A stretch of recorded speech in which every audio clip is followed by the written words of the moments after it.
Welcome. Welcome to the Ministry Forum podcast, coming to you from the Center for Lifelong Learning at Knox College, where we connect, encourage, and resource ministry leaders all across Canada as they seek to thrive in their passion to share the gospel. I am your host, the Reverend John Borthwick, Director of the Center and Curator of all that is ministryforum.ca. I absolutely love that I get to do what I get to do, and most of all, that I get to share it all with all of you. So thanks for taking the time out of your day to give us a listen, whether you're a seasoned ministry leader or just beginning your journey. This podcast is made with you in mind.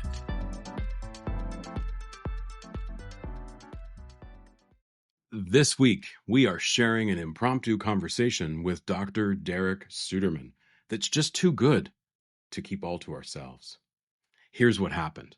Our producer was working with Derek on a larger ministry forum project around dynamic Bible study, something exciting that we're going to be sharing a lot more about in the coming months. Well, they ended up having this incredible off-the-cuff conversation.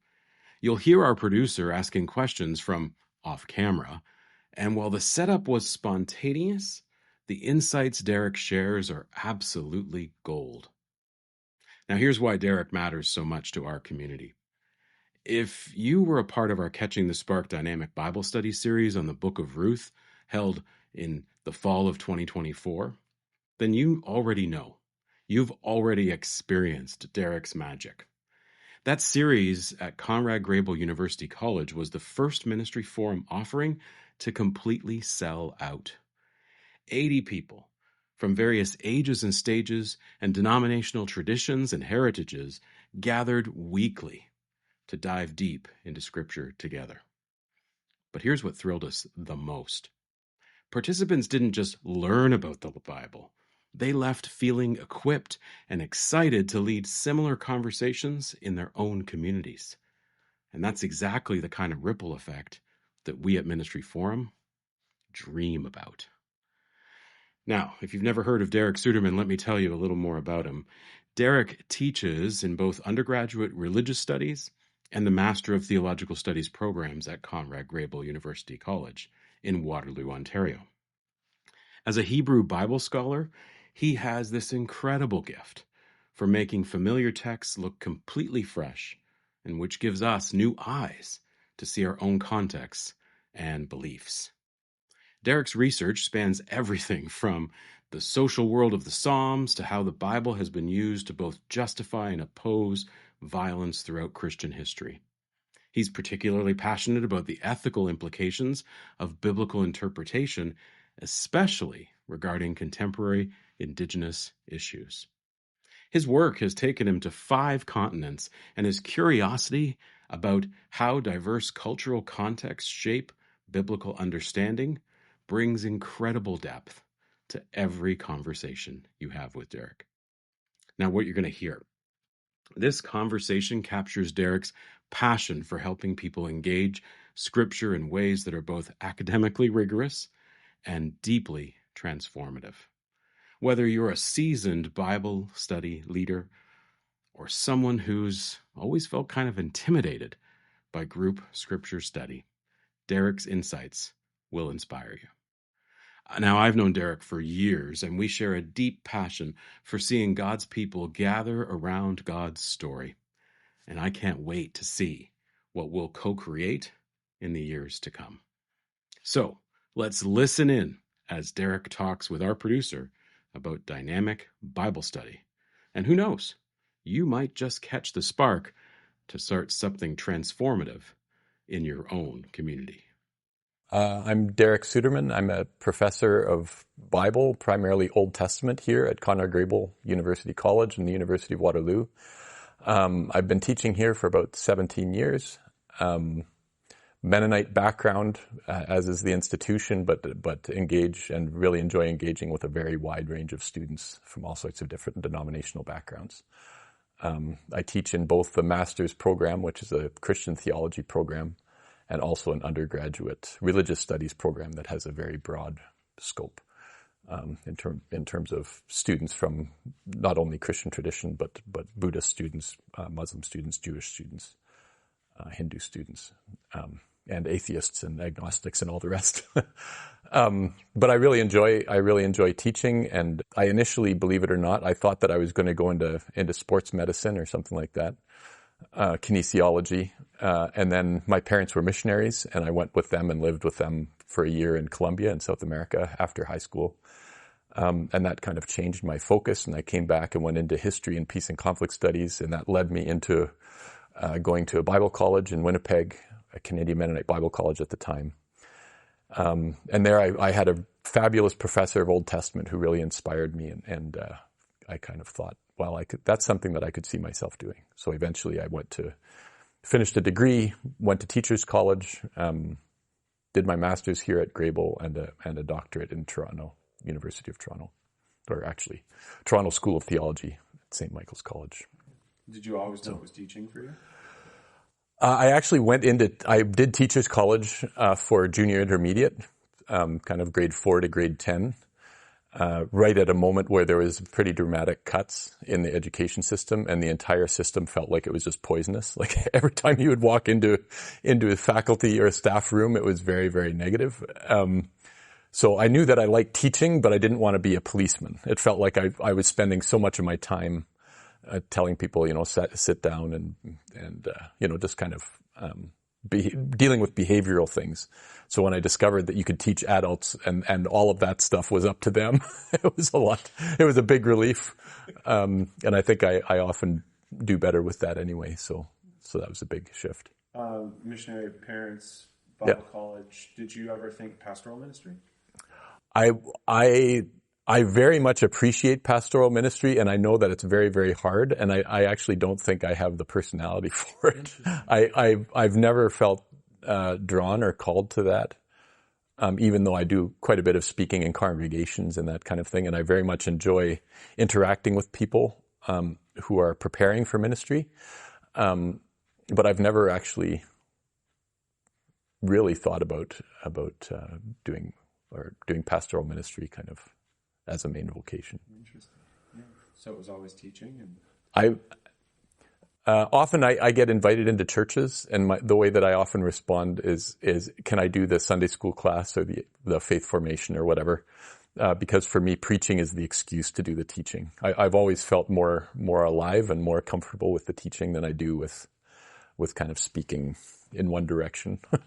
I very much like an interactive kind of experience where I have a sense of what their questions are, what things they're wrestling with. So I much prefer that.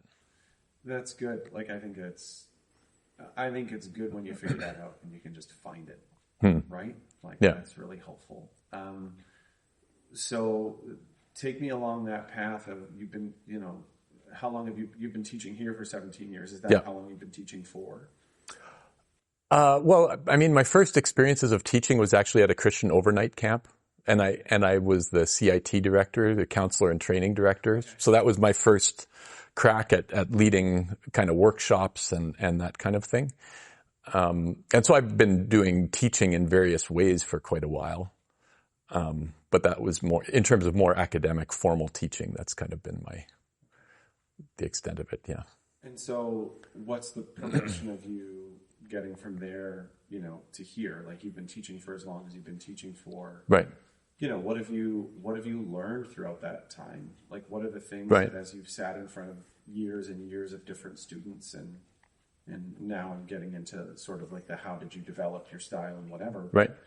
You 20 years ago, you didn't have 20 years of experience. Right, yeah. What are the types of things that you've learned along the way that as you've sort of dialed it in, you've gone, then I tweak this, and then I tweak this, and have that progression. Well, and I think even looking a bit farther back than that, I grew up in Latin America, and I think I still have very much kind of a Latin American adult education kind of mindset in terms of engagement and really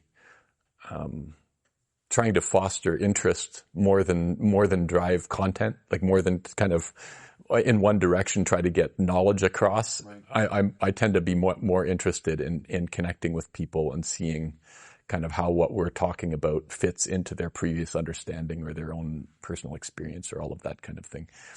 And so over the years, I think I've honed that I think I have that kind of instinct to begin with, and that was also, I think Teachers College also fed into that too, where it was very much drummed into us to not try not to be the sage on the stage, but the guide on the side. That was the kind of language that they used. But I resonated with that anyway. And so the more I've taught, I think I've seen students change in terms of the amount of background knowledge that they have. It's often gone down quite a bit in the last 20 years. And so you know that you're starting at a bit of a different place. But then the big question isn't so much the content, but why are we doing this anyway? So really geared toward that interest piece, is really kind of, more and more I've been trying to cut out, very detailed slides or that kind of thing, argumentation, and trying to go back to basics a bit and really what are kind of the foundational things that we really need to talk about here? And how does that connect to contemporary life, or even in undergrad classes, for instance? How is this reflected in movies or in popular culture or that kind of thing? Just to make, as a way of making a connection with people's lives outside of the classroom. How, as you've done this for longer, what have you learned about what people bring in before you start to teach? Like, how does somebody's pre-understanding of Scripture influence how they hear whatever they're about to be taught? Right. Yeah, that's one of the things that's really interesting, I think, is that in the undergraduate program, for instance, I have some students who know their Bible very well, but in a very specific way. And I have other students for whom this is totally new. And I think both of them have a challenge, although the challenge is different. For people for whom it's new, just keeping track of, who Abraham is and what's different between Abraham and Sarah and Moses and all of that, is a challenge. But for some people, the big challenge is actually carefully reading something more closely because they've always understood it or read it in a certain way. And just getting them to slow down and notice details that they've skipped over or didn't think were important, and showing why those things matter. And especially for myself, I'm interested in recognizing aspects of ancient culture, language, that often we don't pay much attention to because we're trying to move to meaning too quickly. I guess that's one of the things, is that sometimes we treat the Bible like Aesop's fables, that you have the idea that once you have, the early bird gets the worm, or the, whatever the motto is, once you have what it means, then you can kind of skip over the story and the story becomes secondary.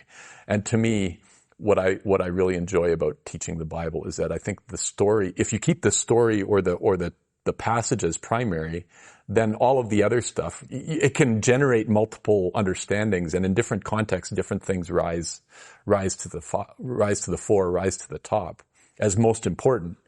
And that's not uniform. That's not the same. And for myself, I've really enjoyed also teaching in different cultural and global contexts. A bit of time in Africa and in West Africa, a little bit in Thailand, more time in Cuba and some places in Latin America.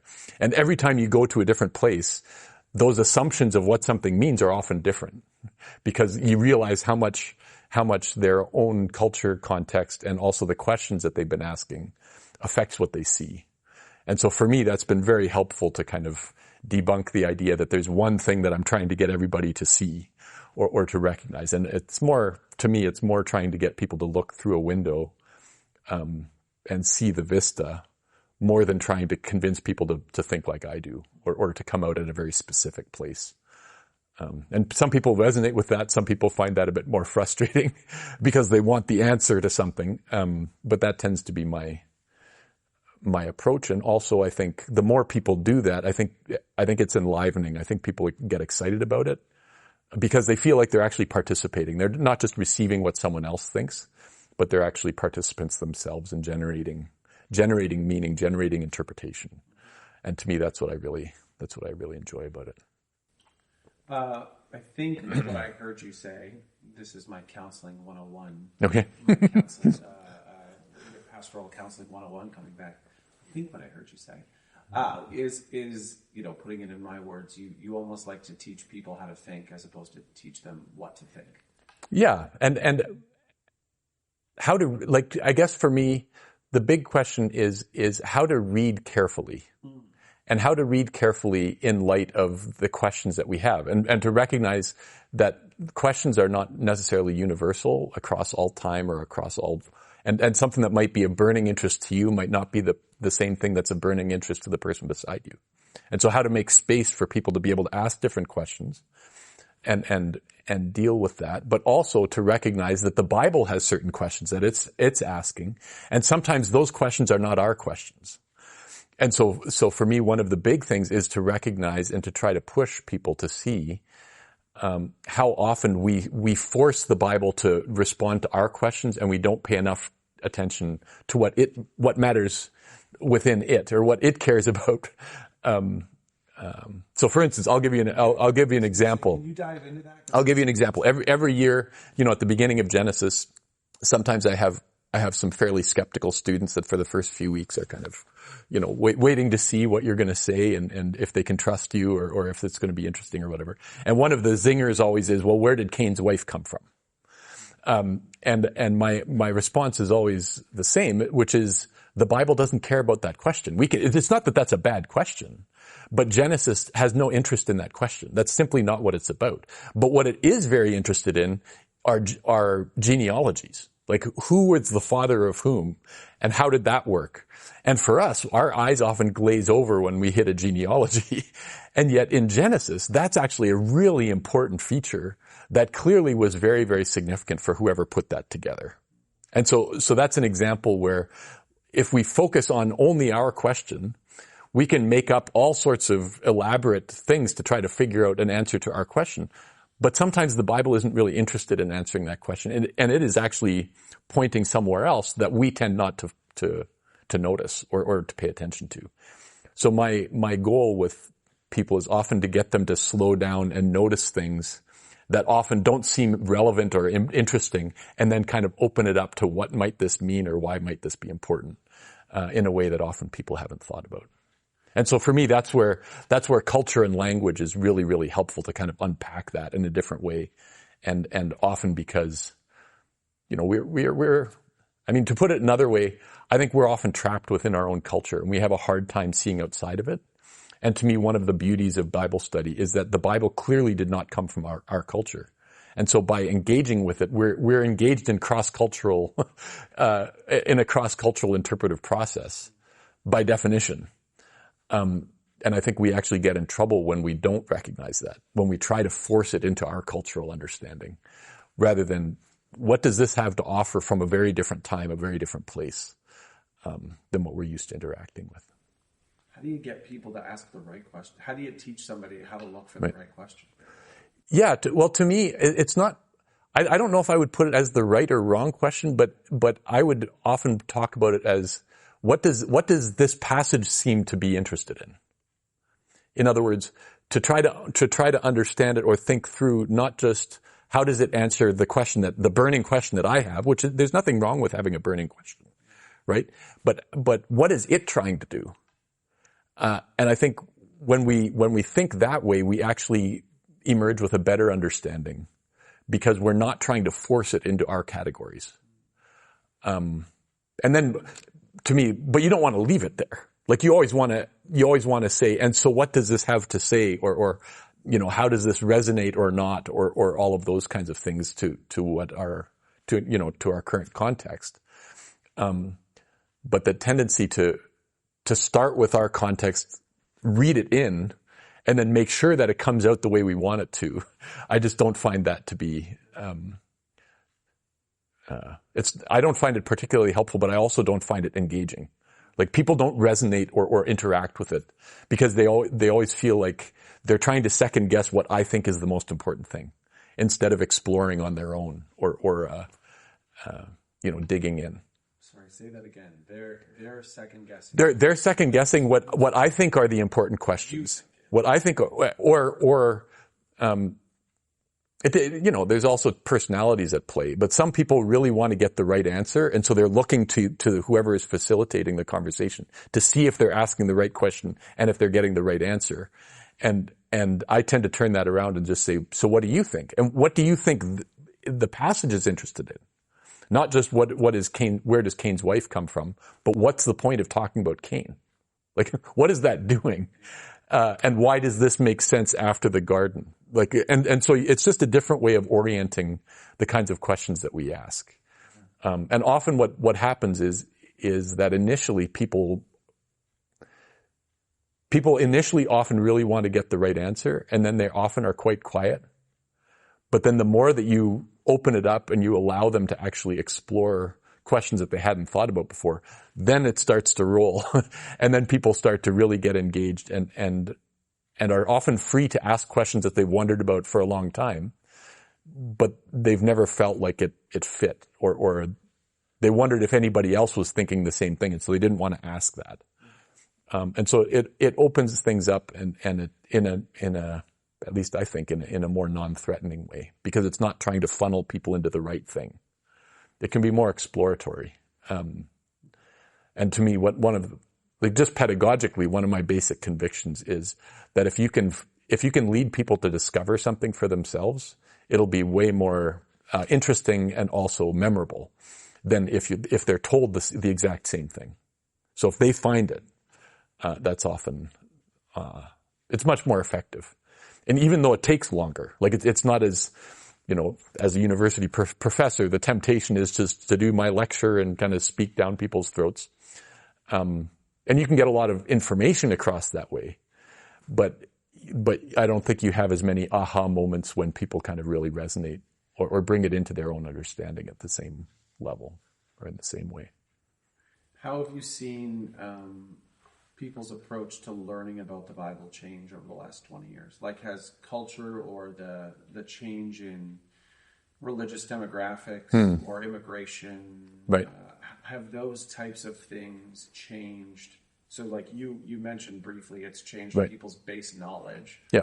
But are you seeing a change in the types of questions that people are asking with either the change of culture, right, from an ethnic standpoint or from a generational standpoint? Right.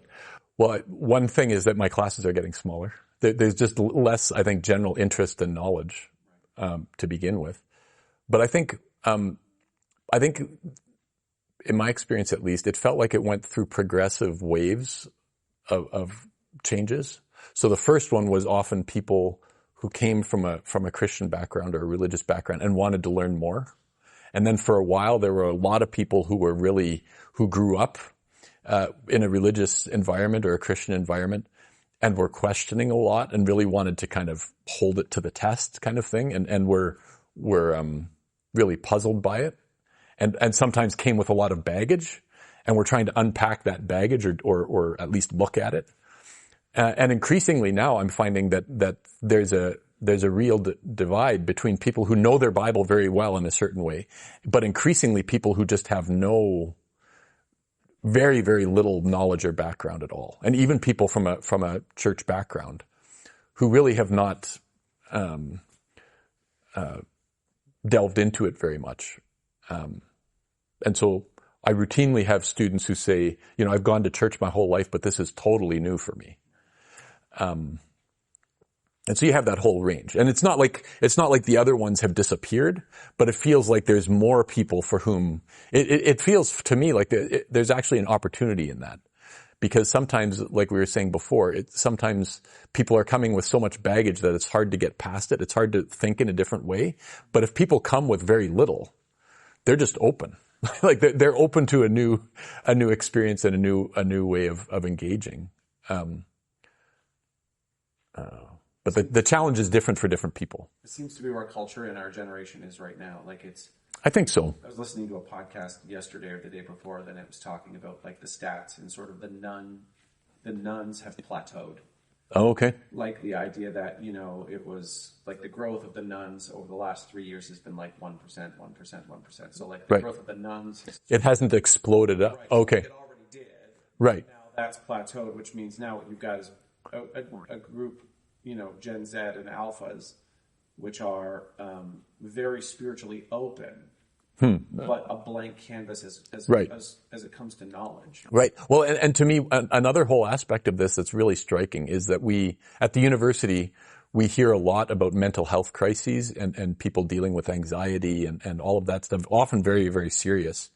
But one of the things that I find really striking is how often the description of what people, the basic questions people are struggling with, like, who am I? Why am I here? What's my purpose? How do I fit in the world? Who are my people? Like what group do I belong to? These were all things that religious communities offered and still offer, but often people have very little experience with that. And so to me, one of the things that feels a bit ironic is how much we're moving, or we have in my view, we've tended to move into almost an individual psychology mode, where a lot of the yearning is actually collective and group and identity and that kind of thing. And so I wonder if over time there will actually be increased interest in that. And to me, this is one of the things that Bible study can offer, is it's precisely that kind of a group experience. I think that the Bible is best read not by myself. The Bible is best read as a collective, in a group. And so, my strange ideas can kind of come up against what someone else thinks and vice versa. And there's a bit of a check and balance there, but also the possibility of building on someone else's questions or someone else's observation that you've never thought of before. And so to me, the mode or maybe I could say a little bit about one of the analogies that I like to use for both leading a Bible study and experiencing Bible study. I think that it's kind of like going on a hike, in the sense that the goal isn't for everyone to have exactly the same experience or to end up the hike with exactly the same perspective, but rather to go together through an experience, and everybody has their own experience, but everybody also has their own observations and things that they care about or specific perspectives. And my goal as a facilitator is then to how can I be a kind of a nature guide who can point things out that enhances the hike of the participants, enhances the experience, but doesn't take it over. Like, the goal isn't for them to have my perspective, but I might know where the beaver dam is, or I might know what's different about this tree than that tree, or I might be able to see the tracks of an animal in the snow or whatever, that someone else wouldn't notice, or would walk past. And so to me, that's kind of how I see my role in terms of leading a Bible study, is it's not to try to convince people to think like I do, but rather to kind of lead people into a more detailed and a more observant experience of reading the Bible together, and then see what emerges. Or another analogy that I've sometimes used is I feel like, or one of the ways that I like to think of myself is kind of like a midwife of interpretation. My goal isn't to get everybody to interpret the way I do, but rather to open the space for a process through which the group can kind of come to a new understanding or a new perspective. And if we walk out only repeating what we already knew, then nothing really happened. So one of the goals is always that there's a new insight, there's a new question, there's a new observation, even though I'm not predetermining what that will be. But my goal is that people walk out with something new and hopefully vibrant, something to think about on their way out. That's a new possibility or a new call. As far as what we did in the fall and how that went. Is like, that's pretty typically the way you approached it. So we used Ruth, right, and you were really open-ended. So when you prepare for something like what we did in the fall, what's your prep look like? Because I think that the advantage of you doing it is that you've got so much knowledge stored up in your head that somebody can say something and you can jump to the Greek and the Hebrew and. Right. Not everybody can do that. Yeah. But that doesn't mean they can't do what you did. Right. Yeah. So, talk about how you approach prep. Sure. To that kind of thing. And are there things that you anticipate that other people might say or think? Sure. What does it look like? Because you don't want to be the sage on the stage.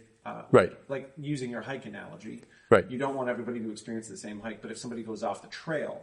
Right. You want to bring them back. Right. Yeah. So, they still need to follow you to a certain degree. So how do you lead people through a Bible study without, right. Basically making them all hold the same rope or whatever? Right. Yeah. Well, to me, one of the key things is I think there are some pretty basic questions that can orient an initial reading. Right. So when we're talking about narratives, focusing on things like plot and characters and description and sequencing and in the Bible, one of the big questions is who's speaking, who's talking to whom, that's often a really, really important aspect of emphasis and kind of underscoring what's significant in the passage. And everybody can do that. Like you can just read through that and have a sense of who it's talking about, where are they, what are some of the things. And then, but in terms of my own prep, one of the things that I tend to do is I tend to go deeper into cultural aspects, like references to things that people might not know about. In the book of Ruth, for instance, the whole practice of marrying marrying the husband, or marrying the brother of a dead husband, that's not our practice at all. But it's very hard to understand what's happening in Ruth 1 without having some sense of that kind of cultural practice. And so there are certain things like that you can point out, and again, not to get people to agree with you, but as background to then feed into their understanding of what's happening. And like I said with the hiking analogy, for me, the equivalent of trees or twigs or leaves is really paying attention to wording. And are there certain words, are there certain terms, are there certain things that keep coming up that seem to be a drumbeat of importance in the study? So for instance, in Ruth, chapter 1 is all about the question of returning. Who's returning? And the part of the problem is that in English it's often translated in different ways. Return, turn back, turn away. But one of the other aspects of it that's really interesting is that the same word is also the word for repent in biblical Hebrew. And so that opens up a whole range of possibilities. And again, my goal isn't to tell the group, this is what you have to understand from it, but rather, given this rich range of meaning, what do you make of it? Like, how does this help us understand? What new questions does this raise? Like that kind of thing. And so often, for me in preparation, it's often paying attention to linguistic aspects, it's paying attention to context, it's paying attention to cultural kind of understanding. The kinds of things that people won't necessarily know themselves walking in. But again, my goal is to be a guide to then throw it back to the group and say, so what do you make of this? Or what difference does this make? And if they don't think it's interesting, we can move right on. Like, it's not that we have to spend all the time on things that I think are interesting, but often when you point those things out, it generates new possibilities and lively discussion.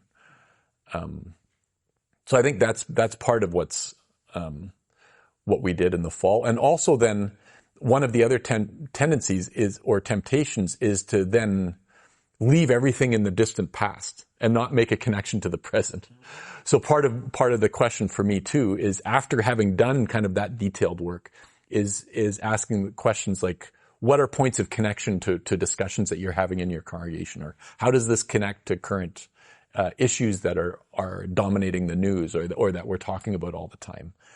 And a book like Ruth, it's talking about immigration, it's talking about refugees, it's talking about drought, climate crisis. Like, there's all sorts of connections that you can make, which are really, really helpful. But my goal is that I don't start with that. You do the detailed study and then you end with making those connections. And by doing it in that kind of direction and in that sequence, it seems to me that the conversation about contemporary issues actually gets a lot deeper. Because you're not starting with it and then presuming and reading everything through that, but you're making the connections after a deep reading of the passage itself. So that tends to be the way that I go about it. So there's nothing, I don't think there's anything miraculous or like you said, I think I can bring aspects of language or culture that a lot of people wouldn't necessarily know about. But it's the kind of thing that if someone is dealing with a good secondary resource, those are the kinds of things that a good commentary or a good guidebook can help you with. And so it's not rocket science. It's not impossible. But it does take, in my view, the conviction that what you're trying to do is you're not trying to just get people to a certain place to agree with you, but you're trying to do the background work to enrich the communal interpretive experience. And so in our last session where we were talking about how to train the trainers, that's part of what I was trying to get across, is that I know that I'm bringing a lot of specialized knowledge that a lot of people aren't going to have, but that kind of thing is out there if you do a bit of digging. And it's not that everybody in the group can do that, but if someone who's facilitating can do some of that extra legwork, it can pay off massive dividends in terms of the depth of the study going forward. One way of thinking about it is that sometimes different communities operate differently, right? And so some communities, they have a podium set up at the front of the room, and the role of everybody is just to pepper the leader with questions, who then tries to answer everybody's questions. That's one mode. It's almost like a lecture and response kind of mode. That's really interactive. It's not interactive. The strength of that approach is that if the person knows what they're talking about, they can get a lot of information across, they can clarify things, but there's a lot of downfalls to it too, because it's very hard to find that person, or people are very intimidated and don't want to lead if that's what the expectation is. What if someone asks the question and I don't know the answer to the question? And so they won't see themselves as viable for being able to lead a group, right? And on the other hand, you often have groups that simply sit in a circle, and then everybody is kind of giving their impression of things. And there's a strength to that because it gives everyone a voice. There's a lot more participation. There's a lot more interaction. But often you never get out of our cultural understanding to a deeper. Often people walk out thinking exactly the same as they walked in. And everyone just shared their opinion, but we didn't really go deeper. And so to me, what I'm trying to do is largely split the difference between those approaches. That there is a point to having a facilitator who's done some preparation, who has some ideas, who can lead or guide conversation, point out certain things. But at the same time, that their main role is actually to turn that over to the group to then discuss. And so for me, my favorite way of operating like that is to have small groups of 5 or 6 people, so that in that smaller group too, people feel open, and people can are often more willing to talk than if they're talking with 20 people or 25 people that they don't know. And so you can develop a rapport and a bit more of a shared experience that way. And so you can go back and forth between a big group and that smaller group. But the goal, again, isn't, even with these different groups, the goal isn't that all of them come out with the same understanding. It could very well be that different tables come up with quite different ways of reading something. And that, to me, is the beauty of Bible study. There's nothing wrong with that.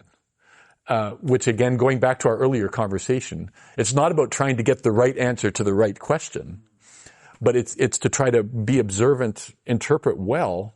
But where that goes exactly can differ, can be quite distinct, even within the same room. Let alone how someone in Waterloo does it versus someone in Bangkok, Thailand versus someone in Havana, Cuba. You know, like those can be very, very different, even if you're looking at the same passage. So the beauty of what you're talking about is lots of voices, perspectives, whatever. I don't think you're saying this, but I'm going to ask this question anyways, because I think the way that you're going to start the response doesn't require the question from me on the camera. Okay. Are you saying that every interpretation of Scripture is right? Yeah. Right? Because Yeah. so if because you're right in the sense of everybody can discover something, but Right. sometimes how do you deal with when somebody discovers something that isn't actually there? Right. You know? Right. Because I think there would be people Right. that would listen to what you're saying and go, I really like what you're saying, except it kind of sounds like there's no bounds Right. for what anybody can say. But I don't actually, from talking Right. to you enough, I don't think that's your hard I don't. approach. No. Well, and to me, this might sound a bit strange, but some people start Bible study with a very specific idea of what the Bible has to be and has to say. And they're operating almost on a philosophical level that then their understanding of what the Bible must say then gets worked into any particular passage. I tend to operate in the opposite direction, that I'm more interested in what a particular passage is doing. And the biggest challenge is that often people want to jump to their hobby horse question or their hobby horse observation, even though it's not in the passage. So I often have, for instance, I remember one context where I had a participant in a study over years in a congregation that I attended, where everything came down to relationships all the time. And sometimes we were looking at a passage, and that simply was not the point of the passage. And so one of my favorite questions was always, that's interesting. So what in the passage gives you that idea? So And then the person looked at the passage and went, and kind of gulped and went, oh, I guess that's not really, so what is it? Like, what do you think is the center? And so to me, the limiting factor isn't so much kind of a philosophical understanding of what the Bible is, but careful attention to the passage. And the passage itself can generate multiple possibilities, but it doesn't go everywhere. Like, it can't generate everything. And so what I often say in classes or in studies is that, what you're not allowed to say, or what doesn't work, is to say that I'm just reading and you're interpreting. The moment that you're saying what something means, you're in the process of interpretation. And there's nothing wrong with that. That's what we need. The question is, how do we discern between good interpretations and bad interpretations? Or perhaps better said, between better interpretations and less helpful interpretations. And so to me, that's more where I tend to go. And so it's not the question, for instance, that this question is a bad question. It's more often the case that that's our primary question, but I don't think that's what the passage is really trying to get at. So if we're trying to understand what the passage is doing, what is the question? What is its question? What is its driving concern? What is the thing that it seems to care about? And then how can we build on that to make a connection between that concern and something in the contemporary setting? But that's different than pigeonholing it, that it has to say this, or that, or whatever. Think about AI sometimes in this stuff. And, yeah. Because you could go to Chat GPT and you could go, hey, what does the Bible say about blank? And it might spec 10 verses out at you. That kind of sounds like it talks about that. Right. But it might not actually. Well, and one of the things that I think is also interesting is that in a focus on a specific passage, one of the other things that's a challenge, but I think is really important, is allow this passage to be in some tension with a different passage. So not every passage is saying exactly the same thing. And that, I think, is really important, because otherwise, the way that I often describe it is one of the things that we tend to do is we try to make everything tuna casserole. Like you try to make everything, put everything in, and it always comes out the same. But I think we're actually supposed to recognize that Job is very different than Proverbs. Or that the perspective of Joshua is very different than the perspective of Isaiah 45 or 40. And I think that's not a problem. I think that's actually something that we should recognize. Just like people in the church, or just like people in a congregation have diverse views on something, and sometimes on something really important.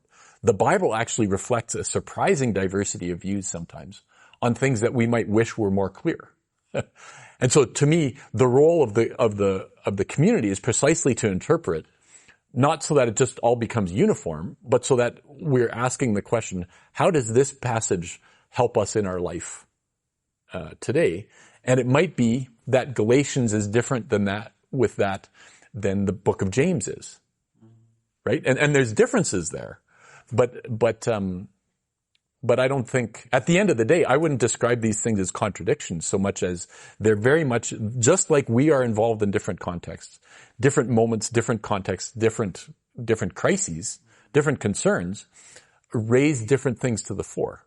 And so the question is, how do we connect with this, even in light of various possibilities? But a whole other thing that we haven't really touched on yet is another aspect of it to me is that I think it's very important to have a sense of how the Old Testament and the New Testament within the Christian tradition function. And there's various ditches I think that you can get into when you're talking about that.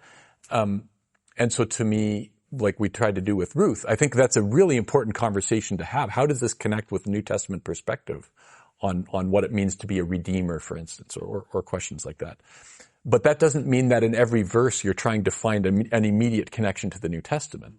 But to me, a better understanding of the Old Testament, and that's my own passion, my own background, is to focus on the Old Testament. A better understanding of the Old Testament, I think, enhances an understanding of the New Testament. But that doesn't mean that you can't read the Old Testament without bringing in the New Testament all the time. Just like it's important to, and I would say, just like from a Christian perspective, just like it's important to read the Old Testament through the New Testament, in some sense, it's also important to read the New Testament through the Old Testament. You don't even know what a Messiah is unless you've done some Old Testament work. And so to say that Jesus is the Christ doesn't have much meaning unless you have some background. And so I think that trying to make those connections is really, really helpful, because at least in my context, a lot of people are far more familiar with New Testament than they are with Old Testament. And they don't even recognize a lot of the connections that I think the New Testament writers are intentionally making. We miss it. And so sometimes doing some background work again is also really, really helpful. We just came through Holy Week and Easter. And one of the things that I find fascinating is, for instance, the Gospels, the passion narratives of the Gospels employ precisely the Passover readings that were used in the first century. So Psalm 118, the whole question about the stone that was rejected by the builders, and blessed is he who comes in the name of the Lord, Palm Sunday. All of that is Psalm 118, which is actually, interestingly, the culmination of the Passover readings in the first century. So the Gospels themselves are making these kinds of connections, but we often don't notice it because we haven't kind of looked into that background. So those are the kinds of things that I like to really draw out, and then raise for people and say, so what implications does this have? What difference does it make? That's actually one of my favorite questions. After having done, extended study for what difference does this make? Like how does this shift our understanding? And again, that's an open question. That's not saying this is how it has to have shifted our understanding, but what, in your discussion, what rises to the top? It seems like through everything you've talked about, almost the biggest hurdle you always have is what people are already bringing in. Like, it seems like whether it's their cultural, like their cultural, ethnic background, where they grew up, the type of church, the denomination background, right? Whether they grew up in an Old Testament house or a New Testament house. Right. If you were to look at anybody, regardless of their background, and they asked you the question, how can I study the Bible better? Right. How do I get out of my own way? Right. Even when I don't even know I'm in the way, when I Right. can't even identify I'm in the way. Right. What would you tell somebody who just said, like, how do I do this better? Right. Yeah, we often get the question, how can we study the Bible better? Or more often, how can I study the Bible better? And I think one of the basic things is to get in the habit of doing it together, to do it in a group. And the other thing that I've found is that if you go into a group, into a congregation, into a setting, whatever it is, the more homogenous the group, the harder it is to have a really good Bible study. So I think some level of diversity is really, really important. In the fall, we had people from different denominations. We had Presbyterians, we had United Church, we had Anglican, we had Mennonites, we had, folks from different denominational backgrounds who bring different emphases, and that's great. And sometimes, however, when you're only talking to people within your own context or people that largely think along the same lines, the spark isn't there. You're not getting new observations. You're not getting new questions. And so to me, at a very basic level, one of the really helpful things is to get more involved and more in the habit of studying together, and then also making sure that we're bringing in voices in different ways that are a bit different than what we're used to hearing. And so that can be through a reading, that can be through a guest, that can be through doing like what we did, doing a Bible study with different congregations together.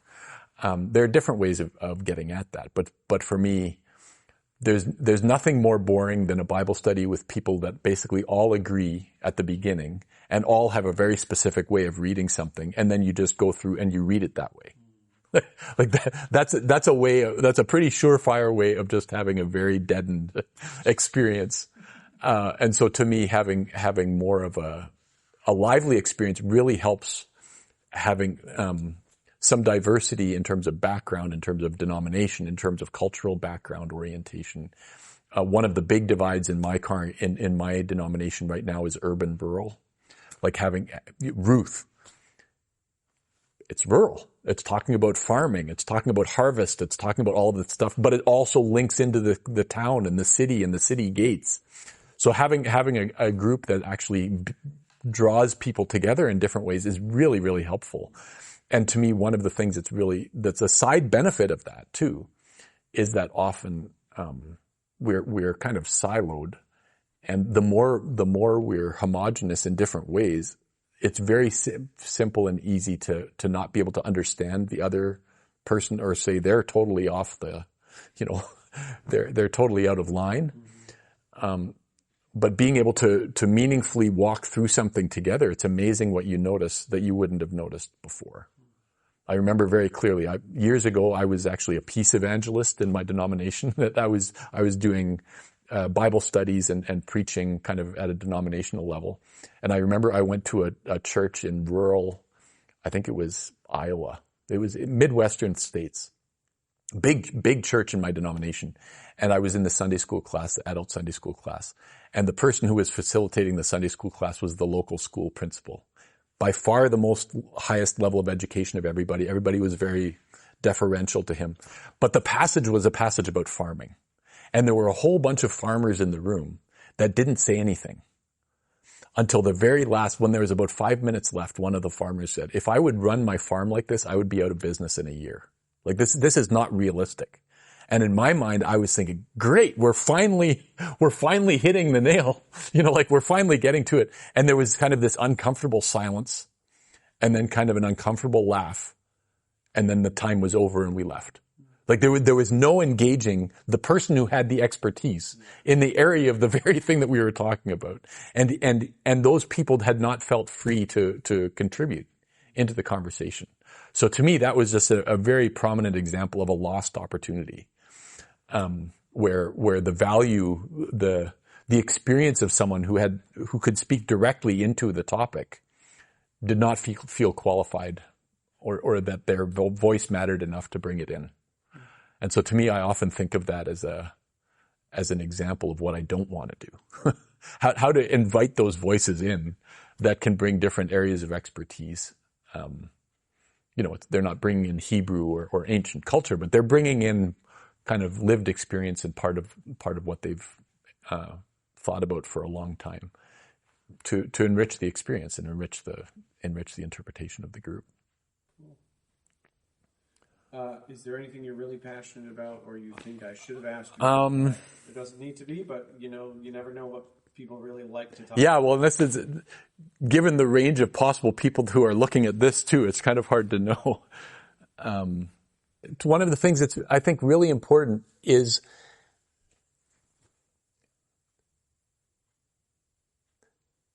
I think there's a lot of people who just have never had a very positive experience of Bible study. So it's not that they haven't done Bible study, but they've done it in such a way that they're totally turned off by it. And so there's sometimes people are open because they've never experienced, right? But sometimes people are closed to the idea of Bible study for very good reason. Because they've been shut down, or they've been told that the question that they're asking is the wrong question and you shouldn't ask that question. I've had people that their youth group leader said that to them 30 years ago, and they've basically never been in a Bible study since because it kind of scarred them so badly, right? And so to me, part of why I'm passionate about this is I think there are ways of doing Bible study that are very invitational, that still get at transformation, that still get people to recognize, observe new things, but is not doctrinaire, it's not preachy, it's not my way or the highway, but it's something that people can really feel like they participated in, and the interpretation that arose from it, they were involved. They're not just consumers of someone else's interpretation, but they actually were actively involved in understanding something better, and leaving more convinced, more convicted, more than how they came in. And to me, that's my hope. My hope is both. It's hard to describe until you experience it. That's one thing. But another thing is, I hope that there are more church leaders who spend more time thinking about how they do Bible study and not just what Bible study they're doing. Like what the approach is, to make sure that we're not perpetuating that problem, that I'm getting 19-year-olds who were shut down in their church. And how can we have a whole generation of people who haven't had that experience? An example that I sometimes give is that in my denomination, one of the things that we often do is like, we'll do a Bible study and we'll do a prayer, and then we're going to have snack, or we're going to do a craft. And my hope would be that eventually we could turn that into, we're going to do a Bible study, and then we might eat something and color a picture. But the central thing that we're all excited about is actually doing the Bible study together. That's my hope over time. But anyway, yeah. And another whole thing about this is that when people come to an external, like we did something that was not in someone's congregation, like it was people who were walking outside of their own setting. People are experts about their own congregation, about their own group. I don't know that. So that's a whole nother level of expertise that people bring and often don't recognize the value of, that the group that you've been worshiping with for 30 years. You see that as a benefit, not a drawback. Well, it can be both, but one of the benefits is that what the landmines are. Like what things will distract people. What things are kind of the burning issues that people have really struggled with. Whatever that is. And that's so different from place to place. That no external resource, no video series, no YouTube clip can know that. And so the people, what I often say to people is that we often too easily give over the reins of facilitating Bible study to someone else, whether that's a written resource, whether that's a video resource.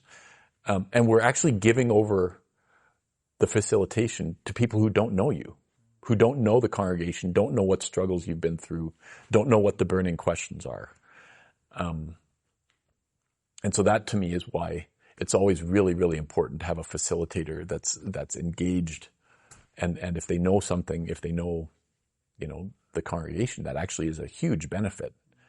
But again, not in the sense of, and now you have to listen to me, but being able to know, what are the sore points? What are the things that people really need to hear about? What will people resonate with out of this story, out of this passage? For however important it is for the people who are coming to learn, to be aware of and try to get out of their way of pre-understanding, it's maybe twice as important for the person who's needing yeah. it. Yeah. And in my experience, at least, often people who are a little bit, another just quick thing. A few years ago, I did some teaching in Thailand. And one of the things that gained me a lot of credibility there was that I said, I don't know. When people asked a question that I didn't know the answer to, I said that I don't know. That's a great question. And that's not because it's a bad question. But there are some fabulous questions that I don't know, and frankly, sometimes no one can know. And that doesn't mean it's a bad question. It's actually often a really important question to ask. But the thing that was really striking to me was that I was one of the first foreigners that came that said, I don't know, and they really appreciated that. Or they said things like, how would this apply in Thailand? And I would say, I have no idea. Like, this is your context. I can help you with all of this other stuff. But how this actually hits the ground in your context, that's your job. That's not my job. And they actually really appreciated that, because I wasn't trying to transplant my understanding into their context, but I was trying to resource them so that in their context, they could think through what this means or what the implications were. And I think that's the case in Canada too. I think that's the case. I wouldn't want to go to downtown Toronto and tell them what this means for them, or I wouldn't want to go to, rural Woodstock or whatever and insist that they have to think the way that I do. But again, someone local, someone in the congregation, someone in that setting has a much better idea of how this resonates or what points of tension, pressure, points of contact there would be. Using the farming analogy is funny because it is the most relatable to me, because I grew up in Niagara Falls. Right? Tourist honeymoon capital. Right. Whatever. Right. And I worked downtown and Right. did all the touristy things, and then I moved to Waterloo. And even though I live in New Dundee, Right. it's a bedroom community. Right. And then all of a sudden, 3 years ago, I start pastoring in this church that's half full of farmers, dairy Right. farmers and chicken farmers and all these people. Right. And it's stuff like, hey, can you guys, we're doing this thing for an event, and I said, hey, I want to build a kids area. Can you get me like those little square bales of hay? And they're like, well, actually, that's straw. Right. And I'm like, okay, what the heck is the difference? Right. And every single time, Jesus uses a farming analogy in his teaching. Yeah, exactly. And I have to preach it. Exactly. And they know it. I'm terrified. Right. Because I'm like, everybody, like half the people in this group Right.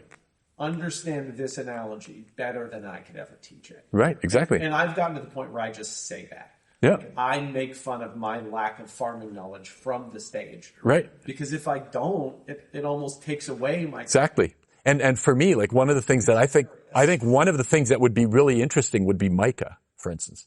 Because what is the book of Micah all about? The book of Micah is all about a rural-urban divide, where rural people feel like they're being taken advantage of because the owner of the farm is the person who's living in the city but not working it and doesn't understand what's happening in the country. Like it's the whole dynamic. It just jumps off the page, right? I've never read it that way. Yeah,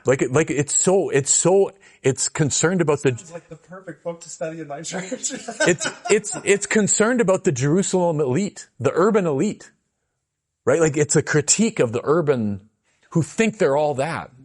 And Micah is saying, no, the people and the peasant farmer on the outside, they're the ones who have the real sense of what's going on, right? And kind of the injustice that's being perpetrated on people in the rural community by the people in the urban community. I mean, you're not going to use this, but it speaks into an election. Like these are some of the tensions that are happening right now because different people seem like they're prioritizing different folks. Right? And that is as old as the hills. Like that dynamic is so, which is why having an urban rural Bible study is actually helpful, Anyway, there's so many examples and like you said, the parables are all about farming analogies and all about, being on the land. I call people. Like when if it's a dairy or it's a Yeah. chicken, it's like I'll call. Grafting in, like vineyard stuff, like all of that. All farmers, and Yeah. I'll be like, What's happening? Is this talking about? Right. Yeah. But if I don't, then Yeah. And another whole aspect of this too, that to me is really interesting, and this is something that I've grown a passion for and increasingly I think see all over the place, is that, for instance, I think conversations with Indigenous folks, they are often far closer to a biblical understanding of generosity or gleaning or gathering or hospitality, all of these things, than a Western kind of European background culture it tends to be. And yet over time, we've often said, well, the European view is the Christian view. And actually engaging with a different voice can actually be really helpful for opening up entirely new ways of seeing things that we thought we knew, right? For me, that's a big part of it, is how can you gain a new perspective on what for many people has become an old document? And there's so many ways of doing that. But it takes some doing, it takes some effort. I wish I could turn sermons into what this, I try. There's only so much you can make a sermon. Yeah. Well, and to me, again, this is why I don't feel like I preach well. Right. Because it's in part the interaction and the hearing what resonates with people that can get you spinning in a different direction than you might have even thought going in, right? And when I do, I think I've said this to you before, when I do sermon prep, I do it in a group. Yeah. Like every week. Yeah, I think that's brilliant. There's three or four people in my office, and the amount of right. What do you make of this? What do you make of that? Yeah, exactly. 2 hours later, the amount of stuff that's on the whiteboard, where I thought I was walking in, starting to plan a sermon on one thing, and by the end of that Tuesday meeting, I'm like, oh crap, like that is nowhere close to what I was even thinking about. Right. It's one of the most sermon prep for me is becoming more fun than the sermons. Yeah. Because it's basically just a high-level Bible study. Yeah, exactly. Exactly. So. Exactly. And the other thing that's brilliant about that, or another thing that's brilliant about that, is that one of the big challenges is that we've often subcontracted the idea of biblical interpretation to specialists. So you leave all of that to university professors who are writing the books, or you leave all of that to the pastor who once a week talks for 20 minutes about this, and we're not going to really deal with it because we know that he's doing it or she's doing it, right? And to me, one of the things that would be really helpful, if you think of church revivals all over the place, one of the big ways of doing it is actually getting more communities involved as the community in this, and not just leaving it up to one or two people. And so I'm a university professor, so I think there's a role for specialists, right? But I don't want that to trump the role of the group. Yeah. It's more trying to provide resources for the group. That's how I kind of see it. Thanks for joining us today on the Ministry Forum podcast. We hope today's episode resonated with you and sparked your curiosity. Remember, you're not alone in your ministry journey. We're at the other end of some form of technology, and our team is committed to working hard to support your ministry every step of the way. If you enjoyed today's episode, tell your friends, your family, and your colleagues. Tell someone. Please don't keep us a secret. And of course, please subscribe, rate, and leave a review in the places you listen to podcasts.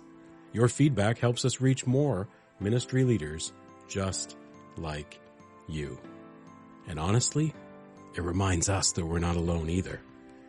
And don't forget to follow us on social media at Ministry Forum on all of our channels. You can visit our website at ministryforum.ca for more resources, keeping up with upcoming events, and ways to connect with our growing community. Until next time, may God's strength and courage be yours in all that you do. May you be fearless, not reckless. And may you be well in body, mind, and spirit. And may you be at